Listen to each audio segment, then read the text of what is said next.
tirem a pedra, disse ele. Disse Marta,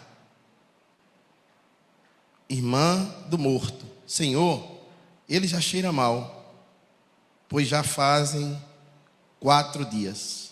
Disse-lhe Jesus, não lhe falei? Se você cresce, veria a glória de Deus?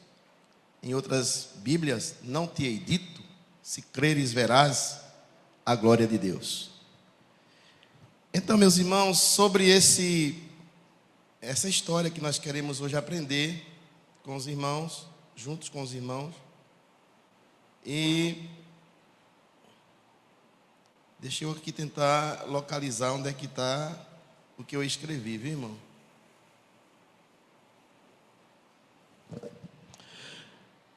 Irmãos, este acontecimento ocorreu na cidade de Betânia. Betânia distava de Jerusalém 3 quilômetros.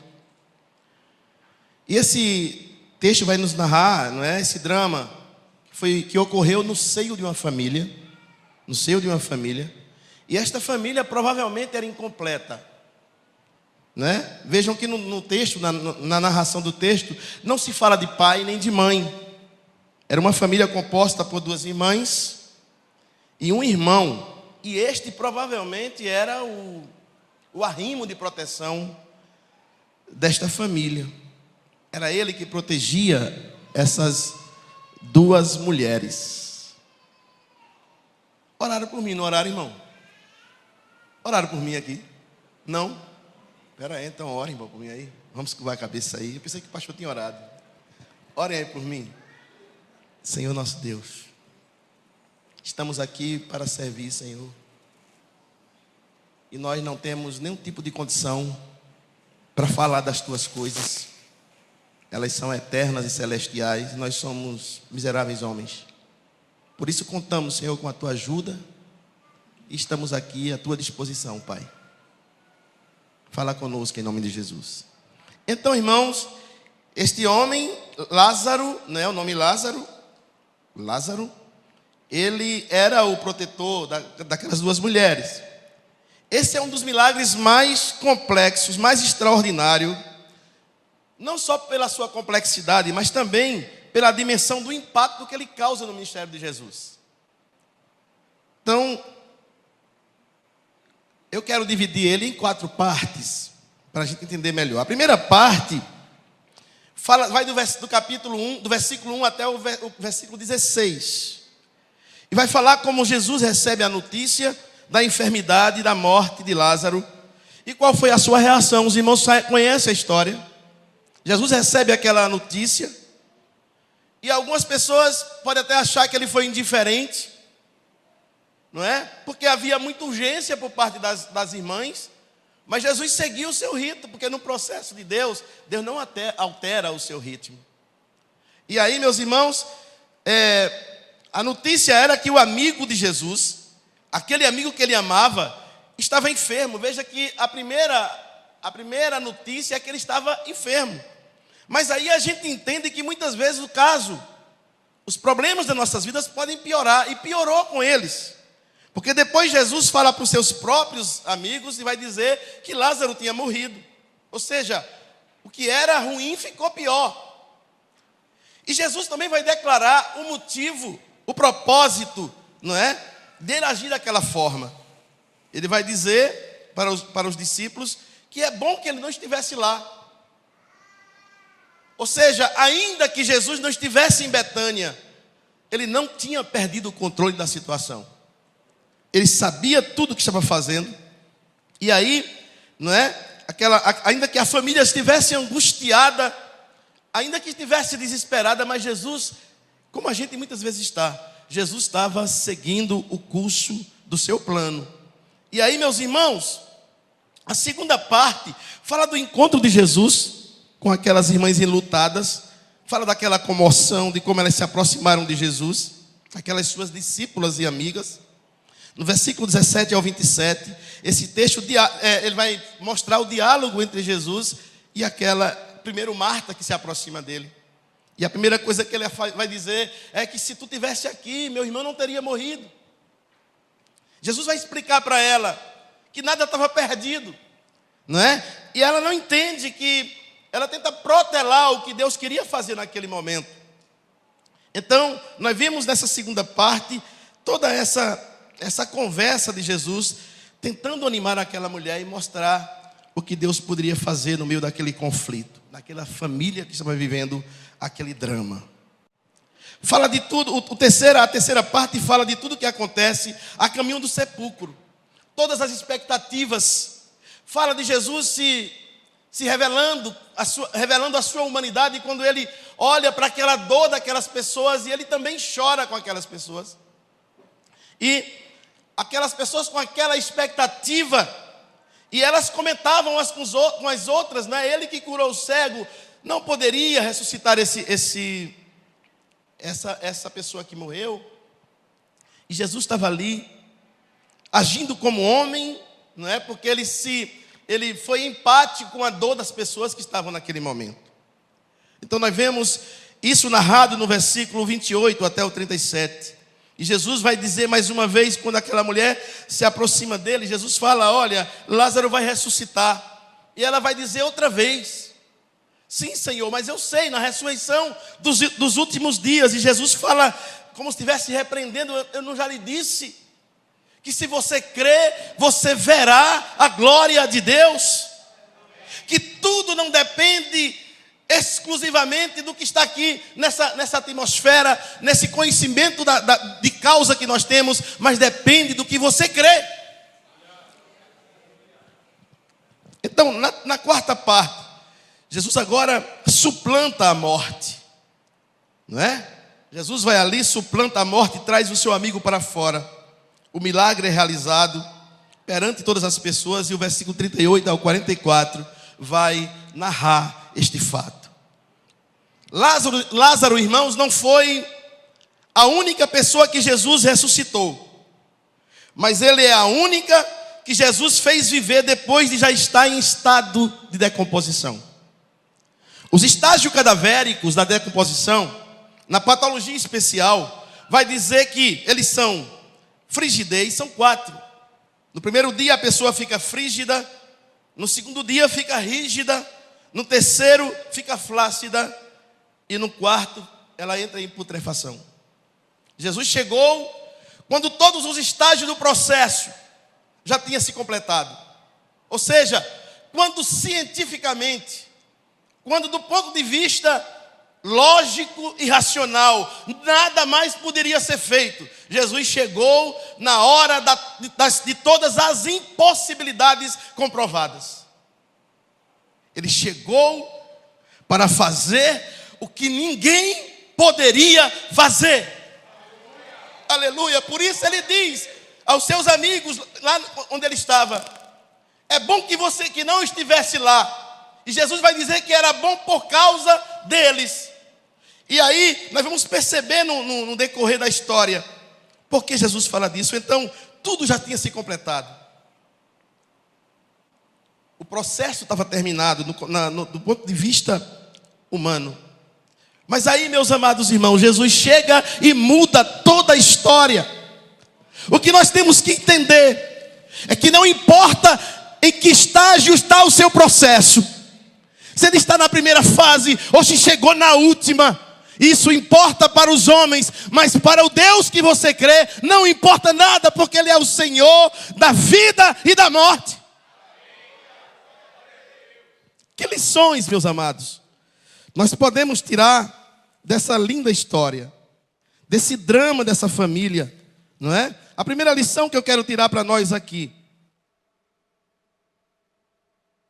é que aquela família, na hora do seu maior conflito, procurou a solução em Jesus. Procurou a solução em Jesus. E a gente entende, aquela família era incompleta.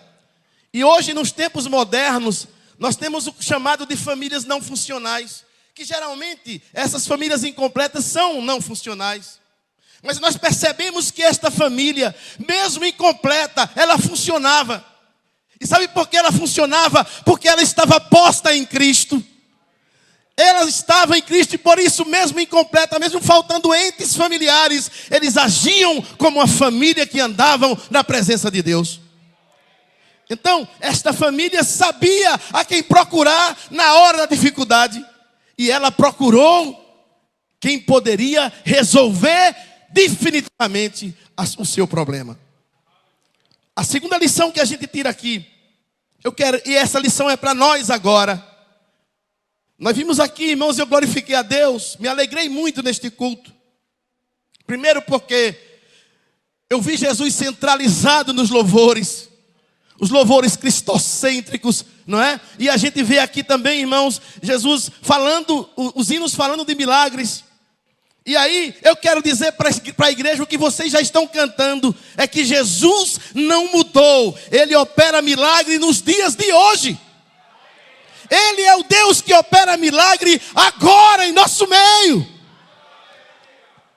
A pergunta que Ele nos faz é se você crê. A terceira lição que precisamos conservar é que nós precisamos conservar verdades que são requisitos para experimentarmos o sobrenatural de Deus. E a quarta lição que nós devemos aprender é que todo milagre tem um propósito que não para na gente. Ele faz em nós para fazer também através de nós. Então, o primeiro ponto, que a família na hora do maior conflito procura Deus. Nenhum conflito por ser maior ou mais difícil que seja, ele deve tirar os nossos olhos de Deus, irmãos. Eu não sei como você chegou aqui, mas os vendavais da vida, eles vêm muito para tirar os nossos olhos de Deus. E eu quero dizer a você, não importa como você esteja de frente para Deus, olhando fito para Ele, porque é dele que vem a solução. Então, por maior que seja o conflito, não tire os olhos de Deus, como aquela família não tirou os olhos do Senhor. Aquelas duas irmãs procuraram solução em Jesus. Nós não devemos agir como a história daquela formiguinha. Quem sabe aqui a história da formiguinha? Que saiu para comer e a sua pata ficou presa no floco de gelo. Quem sabe aqui? Olha, lá em Paudalho eu já contei a história 50 vezes. E aqui em Nova Descoberta, eu estou há 2 anos, já contei umas 30. Mas eu não vou contar porque ela é muito longa, eu vou só resumir. A formiguinha ficou com a pata presa, não é? Porque o muro ficou na frente e tapava o sol. Aí tinha um buraquinho que o rato fazia na parede, por onde o sol entrava. E ela disse assim para o rato, olha, vê se tu deixa fazer o sol entrar aqui para desmanchar esse floco. Aí o rato disse, não posso não, que venha o gato atrás de mim aqui. Procura o gato, senão ele vai me comer, vai me pegar. Aí ela vai e procura o gato. Aí o gato, não, procura o cachorro, que o cachorro tem atrás de mim aí. Aí daqui a pouco o cachorro, lá vinha um cachorro, cachorro vinha correndo com a língua de fora. Aí ela disse, cachorro, ela não. Nada, rapaz, procura o homem que vem aí com cacete para dar em mim. Aí daqui a pouco lá vem o homem, não, procura a morte que quer me matar. Aí lá vem a morte, aí a morte disse, procura Deus que é maior do que mim, que é maior do que eu. Aí Deus disse, mas formiguinha, agora que você vem me buscar. Não devemos ser crentes formiguinhas. No primeiro momento, procure primeiro Jesus. Diga para o seu irmão do lado, no primeiro momento, procure primeiro o Senhor Jesus. Então, meus irmãos, Jesus não é uma alternativa ou uma opção. Ele disse, eu sou o caminho, eu sou o pão, eu sou a luz, eu sou a porta, eu sou a cura para as nações, eu sou a ressurreição, eu sou a vida. Aleluia! Todos os artigos utilizados aqui são definidos para dizer que não há outra solução fora de Jesus. Como dizia Pedro, para quem iremos nós, se só tu tens palavras de vida eterna? Busquemos, irmãos, primeiro e primeiramente Jesus. Não seja um filho mimado, mas seja um filho dependente que tenha atitude correta de, nas suas horas de processos, procurar o dono do plano. Porque o processo faz parte de um plano perfeito. Muitas vezes a fase que você está vivendo, ela está difícil, ela está parecido que você vai chamar de ruim, o que muitas vezes é bom, mas eu quero falar uma coisa, o plano é bom. O plano é glorioso. Por isso, nesta fase, continue firme, confiando no Senhor, porque Ele é fiel para cumprir o seu plano em sua vida. O segundo ponto que falei, que Jesus não mudou. Jesus não mudou, Ele é o mesmo. Amém, igreja? Amém. Jesus é o mesmo. Lá em Hebreus 13:8 diz: Cristo é o mesmo ontem, hoje e o será eternamente. O poder de Jesus não mudou. Estou dizendo aqui o que todo mundo sabe, mas é bom lembrar, e ninguém prega, irmãos, coisas novas.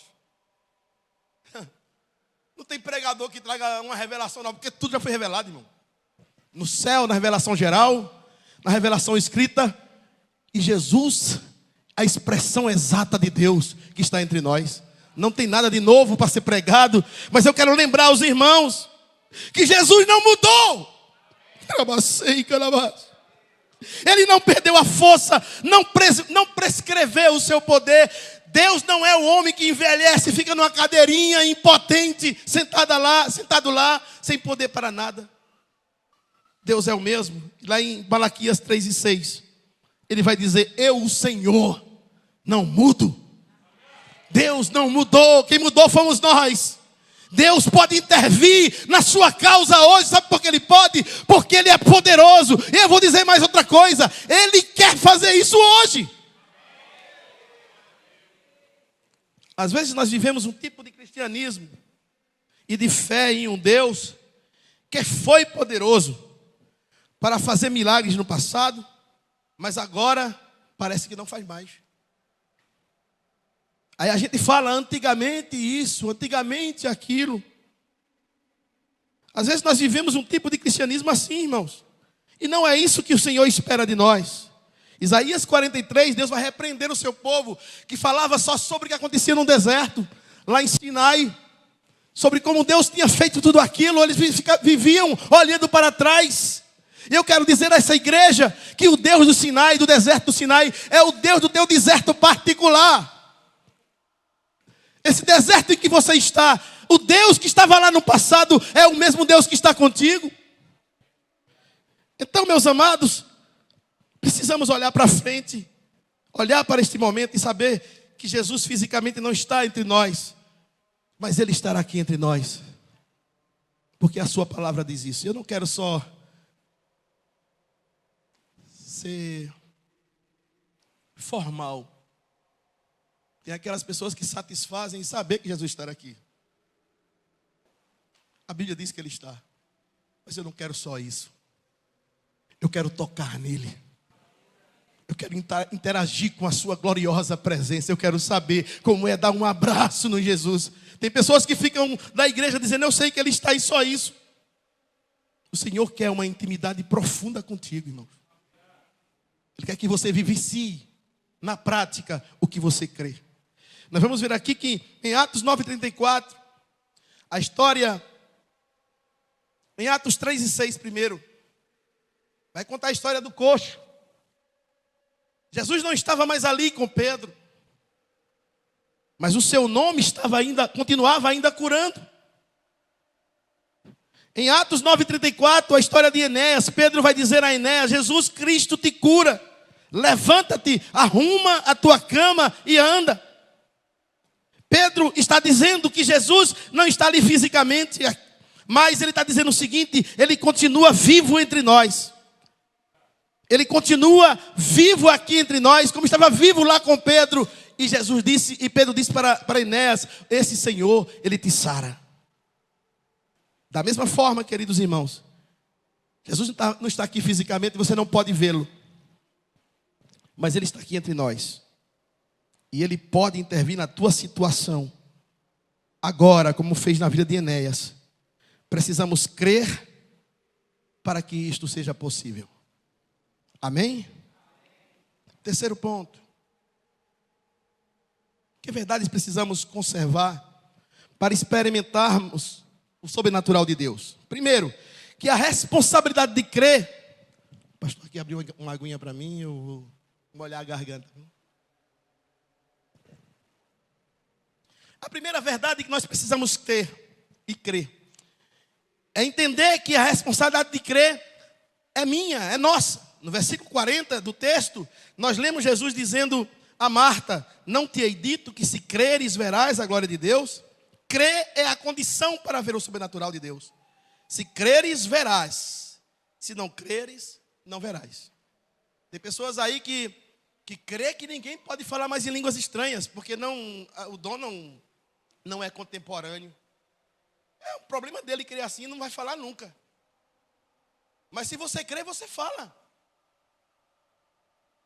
Você fala porque Jesus disse que quem pede, recebe. Então a questão é de crer. Então, meus irmãos, a fé é o princípio espiritual que põe em ação o poder de Deus. A sua lógica, a nossa racionalidade pode solucionar um problema de logaritmo, pode construir um edifício de 50 andares, pode realizar uma cirurgia cardíaca complicada, mas só a tua fé, só a fé da igreja pode trazer à existência o que não existe. Só a tua fé pode mover o braço miraculoso de Deus, que opera quando todos os recursos lógicos são insuficientes, quando a medicina não dá mais jeito, quando a ciência não tem explicação. É nesta hora que a fé em Deus traz resposta e traz solução. Amém, igreja? Você crê assim? Eu quero dizer a você que entrou aqui, vou falar para alguém, eu sei que sim, não é uma profecia. É uma constatação. Talvez alguém entrou aqui com problemas insolúveis na sua vida. A ciência não dá mais solução. A medicina não resolve mais. Mas eu quero que você creia que nós temos um Deus que diz assim: se você crer, tudo é possível. Creia nisto. Então, meus amados, Deus quer nesses últimos tempos que a igreja experimente níveis mais profundos da sua glória. Prodigiosa, glória profunda, marcada pelos seus milagres, irmãos. Deus quer que esta igreja, irmão, uma igreja que cumpre o propósito, vê a glória de Deus. Os milagres falados por Jesus lá em Marcos, eles seguem aos que crêem num contexto da pregação do Evangelho. Se a igreja cumpre a sua missão, Deus tem compromisso com a igreja. Então, meus amados, é preciso crer. No capítulo de Marcos, no capítulo 9 de Marcos, no versículo 20 a 23, Jesus está descendo do monte da transfiguração e se deparou com o sofrimento de uma família. Era um pai que presenciava um filho possuído por demônios, que era jogado no fogo e na água. E aquele pai suplicante, impotente diante daquele problema. É assim que muitas vezes estamos. Não é assim não, irmãos? Impotente diante do problema. Nossos filhos. Aleluia. Nossas maiores alegrias vêm dos filhos. As nossas maiores tristezas também. Muitos pais estão usufruindo da alegria com os filhos e outros estão sofrendo a dor de filhos que estão sofrendo. Assim estava aquele pai, suplicante e impotente diante daquela situação. E ele chega para Jesus, buscando a última solução. Ele vai dizer para Jesus: Senhor, Tu queres resolver esse problema da minha família? E Jesus vai responder com uma pergunta: se tu podes crer, tu podes crer? Se tu podes crer, tudo é possível. E naquela hora o Senhor entra naquela família com solução, como Ele quer entrar na minha e na sua família. Mas nós não podemos deixar de crer, apesar dos processos avançados. Precisamos continuar crendo até o fim. Então, Jesus está dizendo, o problema não é se eu posso, mas se tu crer. Jesus está falando para nós nessa manhã. O problema não é se Jesus pode resolver. Se esse problema pode ser solucionado. O problema é se você crer que o Senhor tem poder para resolver a tua situação. O que move o braço de Deus não é a nossa necessidade, irmãos. Nem você ficar lamentando. Não é o nosso lamento. E nem tampouco você ficar chorando. Não é o teu choro. O que move o braço de Deus, de fato, é a nossa fé. É você crer. Sabe por que Deus quer que seja assim? Porque essa fé que você precisa utilizar, não é você que produz. Ela não vem de você, não vem das suas forças. Deus exige que você utilize essa fé, porque Ele mesmo te deu essa fé. Então Ele pode cobrar essa fé de você, porque Ele derramou no seu coração esta fé. Amém, irmãos? Então creia, porque o Senhor te deu condição de crer. Então o que move o braço de Deus não é o nosso choro, deixe de chorar, irmão. Não é o teu lamento, deixe de lamentar. O que move o braço de Deus é a tua fé. Confia até o fim. Creia. É poderoso para resolver essa situação, independente da dificuldade. No capítulo 5 de Marcos, nós vamos ver Jesus encorajando Jairo. Aquele conflito ali com Jairo. Os irmãos conhecem muito essa história, eu não vou contar. Mas havia um conflito muito grande. A menina que morria, Jesus atendendo outra pessoa. A demora de Jesus na concepção da gente. A demora de Cristo. E ainda havia pessoas que tentavam desestimular. E Jesus preocupado só com uma coisa: que não podia faltar fé no coração daquele homem. Jesus só se preocupava com isso, não tinha que se preocupar com Jesus. A morte da menina, nada. Jesus queria que houvesse o princípio que move o seu braço. O princípio que Ele colocou naquele homem, por isso que Ele dizia, e de vez em quando Ele se virava para Jairo e dizia: não desanime, viu? Não desanime, te anima. Espera, confia. Eu quero dizer que é dessa forma que Deus está agindo com você. Ele está tentando, dizendo a você nessa manhã: não desanime. Confie, vá até o fim, creia. Não deixe de crer. Deus quer falar isso para a igreja contemporânea, irmãos. Nós temos vivido um momento em que a igreja é muito mais humana do que espiritual. Tem muitos estudos. A igreja está virando uma academia, uma catedral. Mas a igreja de Cristo é uma comunidade de servos, muitas vezes leigos, outros que têm conhecimento. É uma mistura de tudo, mas não pode faltar, sabe o quê? Fé. Perder tudo, como nós cantamos aquele hino antigo. Se você... Canta aí, igreja. Menos a fé em Deus. Se você...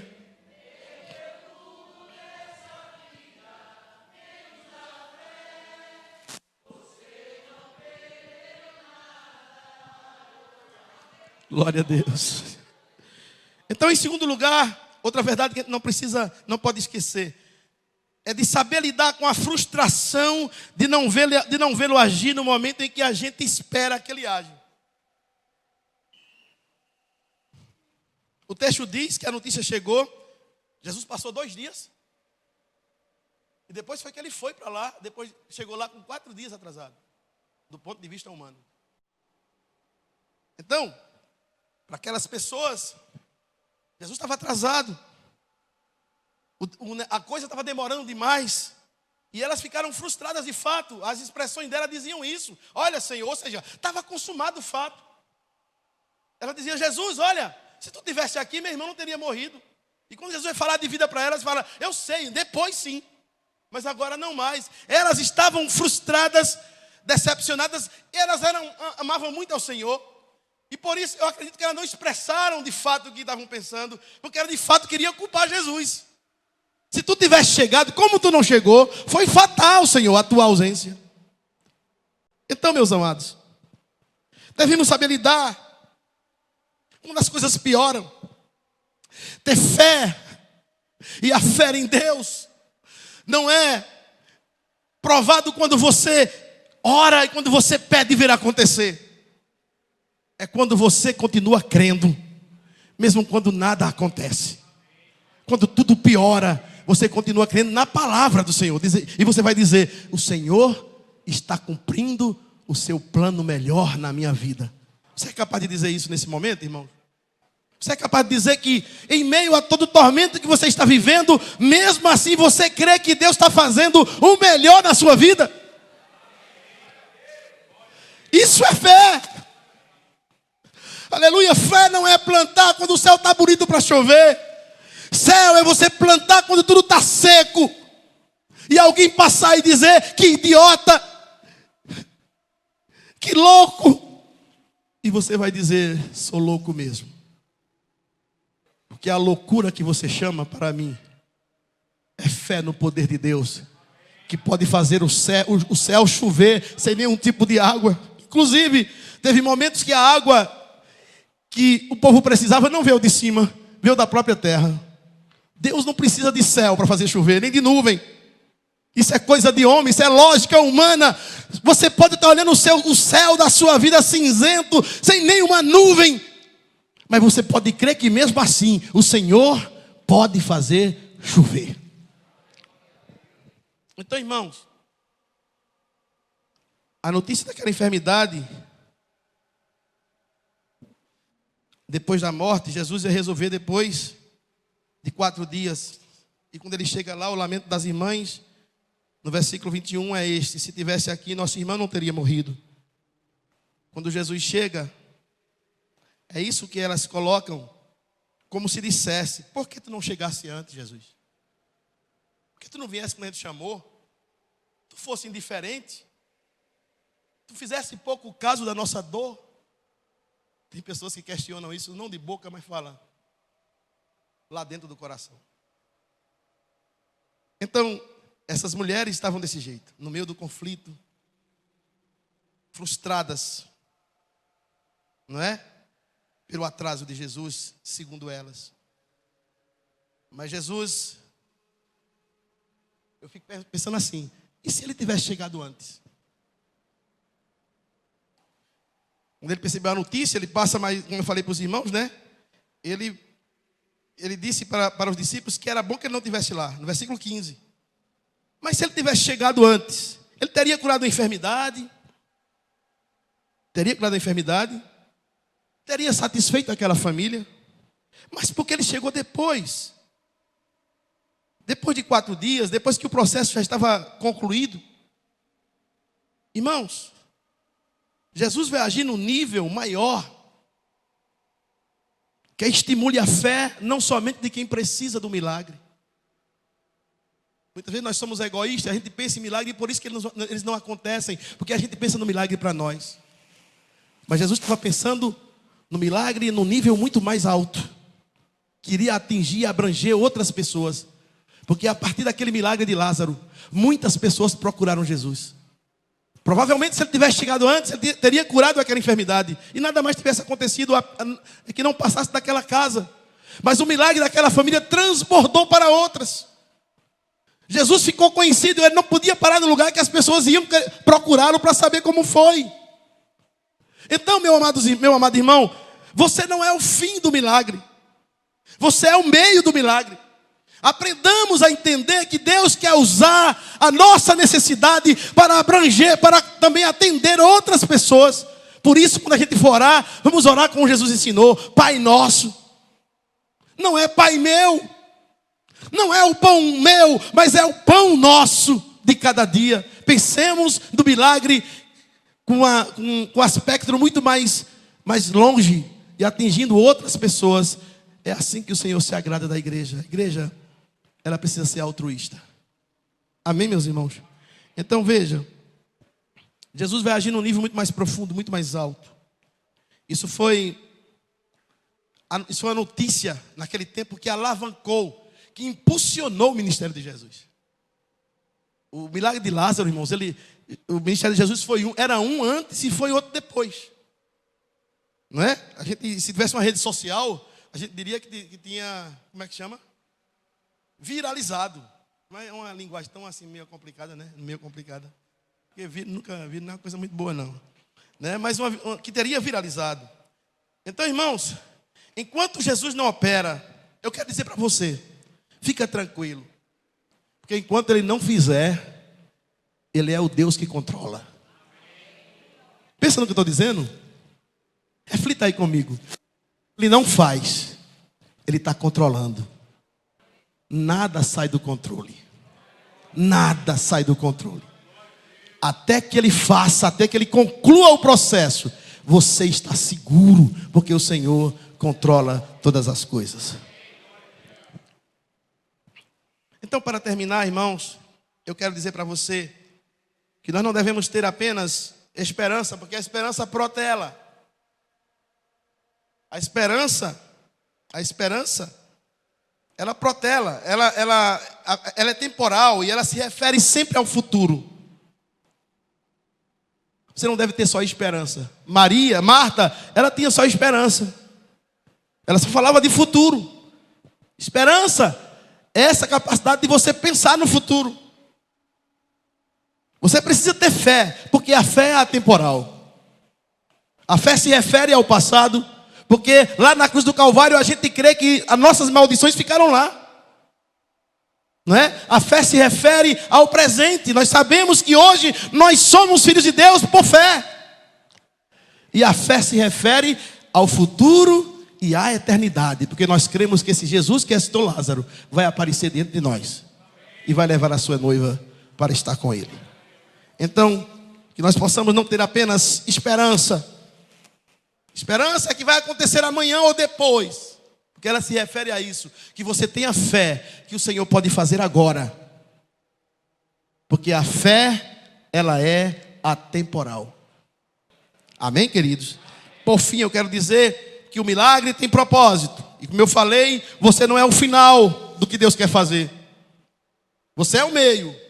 Ele faz em você, mas através de você Ele quer atingir outras pessoas.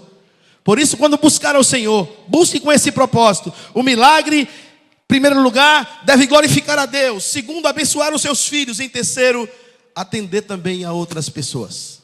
Que Deus possa nos abençoar. E que você escute a voz do Senhor nessa manhã. Imagina o seu problema como Lázaro. Já ficou frígido. Já ficou flácido. Já ficou rígido, já ficou podre. Não importa. Jesus está dizendo: eu sou a ressurreição e a vida. Aquele que crê em mim, ainda que esteja morto, ainda que esteja podre, viverá. Esse Lázaro pode ser aquela situação da sua casa, que do ponto de vista lógico já está consumado. E nessa manhã o Senhor te trouxe aqui para dizer: nada acabou. Nada acabou. Você só precisa crer que o projeto é glorioso. Jeremias 28 vai dizer: eu que sei os planos que tenho a vosso respeito. Planos de, o que, irmãos? Bênção de paz, para dar fim o que vocês desejam. Que Deus possa abençoar cada um de vocês. E a gente não pode abrir mão da nossa fé. Precisamos crer. Precisamos fazer aquela profissão dos pentecostais: Jesus salva, Jesus cura, Jesus batiza com o Espírito Santo, Jesus leva para o céu. Vamos dizer isso, irmãos? Jesus salva. Não, mas assim está fraco. Vamos dizer bem forte: Jesus salva, cura. Você não sabe não, irmão? A gente está um pentecostal meio do Paraguai, é?